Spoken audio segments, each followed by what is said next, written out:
So today I want to cover what I feel are the three most common faults I'm seeing in the clean, just kind of throughout our community.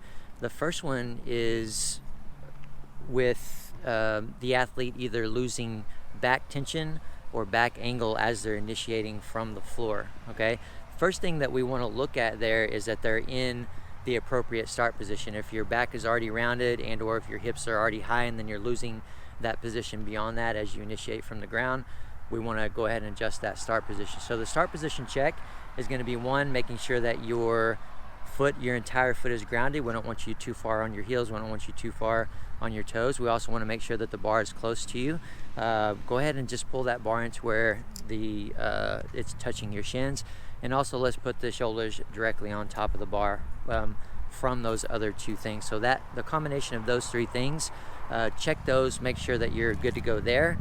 From there, what we can do is we can perform a complex with one clean deadlift plus one clean. Both of those are going to have pauses and tempos in there.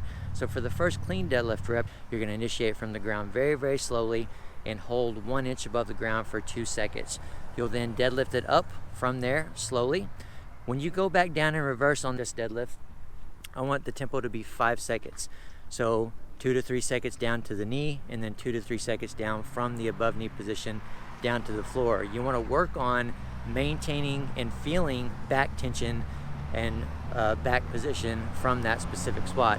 Make sure that you're staying engaged and staying very, very slow from the knee down to the floor, and that's going to help you learn a better movement when you're pulling the bar up. Okay, on the very next rep, you're going to pause in the same exact position on the clean. The second rep is going to be a clean. You're going to pause once again 1 inch from the ground and then go through the rest of the clean the way that you normally would. Okay.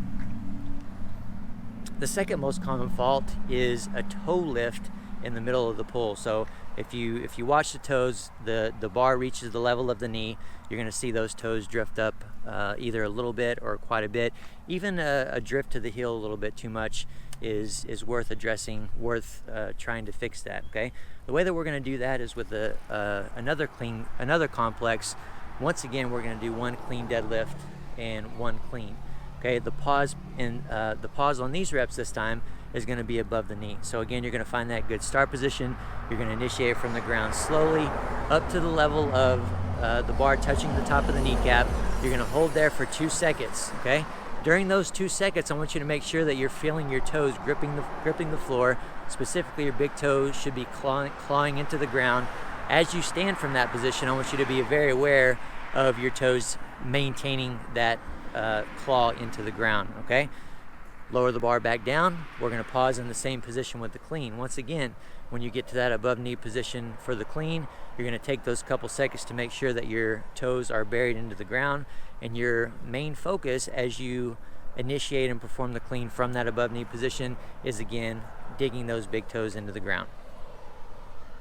All right, the third fault that I want to cover today is when the athlete is not contacting their body at all with the bar at extension, or when that contact is too low. The ideal contact for the clean, well, first of all, understand that it is ideal for you to contact your body with the clean, and the ideal spot is going to be as high on the upper quad as you can get it. So the first thing that we want to consider when we see no contact or low contact is that you have the appropriate grip.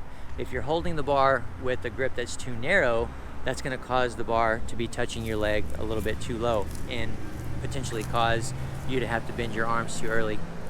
So we'll adjust the grip as needed. We'll check it in the front rack and make sure that it's good as well. And then we'll perform a complex. Okay, this complex is going to be a slow motion complex. You're going to move in slow motion throughout one deadlift and throughout one clean. Okay, for the deadlift, you're going to find that good start position that we've already talked about. Ease from the floor very, very slowly. Stand from the knee very, very slowly. Hold the bar in the standing position for a good 5 seconds. During this 5 seconds, you're going to make sure that you're taking the time to feel where the bar is coming into contact with your upper quad, so you can then try to find that same position on the next rep. Slowly lower the bar to the ground. Find that good setup once again. Initiate from the ground slowly, filling your positions to the knee. Take your time standing from the knee up to the hip, and then at the last second you can speed up and perform the clean. In many cases, it takes this slow motion clean, this slow motion deadlift, to give the athlete enough of an opportunity to find that higher contact point that we're looking for. So keep it slow, keep it very slow all the way through the stand, last second, and then perform the clean.